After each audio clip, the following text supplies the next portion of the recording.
হিজরতের আগে প্রতি সোম ও বৃহস্পতিবার কাবার দরজা খোলা হতো। এ দুদিন লোকেরা আল্লাহর ঘরে প্রবেশের সৌভাগ্য লাভ করত। একদিন নবী করিম সাল্লাল্লাহু আলাইহি ওয়াসাল্লাম কয়েকজন সাহাবাকে নিয়ে বায়তুল্লায় প্রবেশ করতে চাইলেন, কিন্তু বাধা হয়ে দাঁড়ালেন কাবার চাবির দায়িত্ব পালন করা উসমান ইবনে তালহা। তিনি তখনও মুসলমান হননি। তাই নবীজির প্রতি মক্কার অন্যান্য অমুসলিমদের মতো স্বভাব সুলভ শত্রুতার কারণে রাসূলুল্লাহ সাল্লাল্লাহু আলাইহি ওয়াসাল্লামকে সেদিন কাবার চাবি দেননি তিনি। নবী করিম সাল্লাল্লাহু আলাইহি ওয়াসাল্লাম ধৈর্যের সঙ্গে উসমানের বাধা মেনে নিলেন। সেই সঙ্গে বললেন, উসমান, একদিন তুমি এই চাবি আমার হাতে দেখতে পাবে। আমি তখন যাকে ইচ্ছে চাবিটা দেব। এরপর অনেক দিন কেটে যায়। উসমান ইবনে তালহা একসময় ইসলাম কবুল করেন।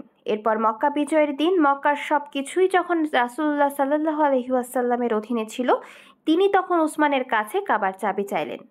বরকতময় সেই চাবি সঙ্গে সঙ্গে নবী সাল্লাল্লাহু আলাইহি ওয়াসাল্লামের হাতে তুলে দিলেন উসমান। চাবি নিয়ে আল্লাহর রাসূল সাল্লাল্লাহু আলাইহি ওয়াসাল্লাম নিজ হাতে বায়তুল্লাহর দরজা খুললেন। ভেতরে প্রবেশ করে 2 রাকাত নামাজ আদায় করলেন। রাসূলুল্লাহ সাল্লাল্লাহু আলাইহি ওয়াসাল্লাম বের হওয়ার পর সবাই সীমাহীন কৌতূহল নিয়ে তাকিয়ে রইল তার দিকে। কাকে দেওয়া হবে কাবার চাবি? কে পাবে এই মোবারক দায়িত্ব? হযরত আব্বাস রাদিয়াল্লাহু আনহু এবং হযরত আলী রাদিয়াল্লাহু আনহু উপস্থিত ছিলেন সেখানে। দুজনেই চাবি পাওয়ার আকাঙ্ক্ষা করছিলেন।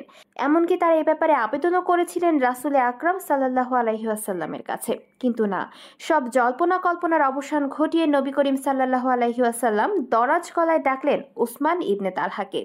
তার হাতেই দিলেন কাবার চাবি। বললেন, এখন থেকে এ চাবি তোমার বংশধরের হাতেই থাকবে, একেবারে কিয়ামত পর্যন্ত। তোমাদের হাত থেকে এ চাবি কেউ নিতে চাইলে সে হবে জালিম। সেই ধারা এখনো চলমান। ইসলাম পূর্ব জাহিলি যুগ ও ইসলাম পরবর্তী যুগে কাবার চাবির রক্ষক উসমান ইবনে তালহা রাদিয়াল্লাহু আনহু এর বংশধররা। তাদের কাছ থেকে চাবি নিয়েই বিভিন্ন সময় সৌদি আরবের বাদশাহ এবং গণ্যমান্য ব্যক্তিবর্গ পবিত্র কাবা ঘরে প্রবেশ করে থাকেন। তারাই কাবার দরজা খুলে দেন। বর্তমানে সাহাবী হযরত উসমান ইবনে তালহা রাদিয়াল্লাহু আনহু এর 108তম উত্তরসারী শায়েখ সালেহ আল শাইবা কাবার চাবি সংরক্ষণের দায়িত্ব পালন করছেন। 1400 বছর পরেও নবী করিম সাল্লাল্লাহু আলাইহি ওয়াসাল্লামের সেই ওয়াদা বহাল আছে। এখনো এই বংশধরের কাছেই কাবার চাবি থাকে। শায়েখ সালেহ আল শাইবাই বংশের সবচেয়ে বয়স্ক ব্যক্তি, তাই তিনিই এখন পালন করছেন কাবার চাবি সংরক্ষণের দায়িত্ব।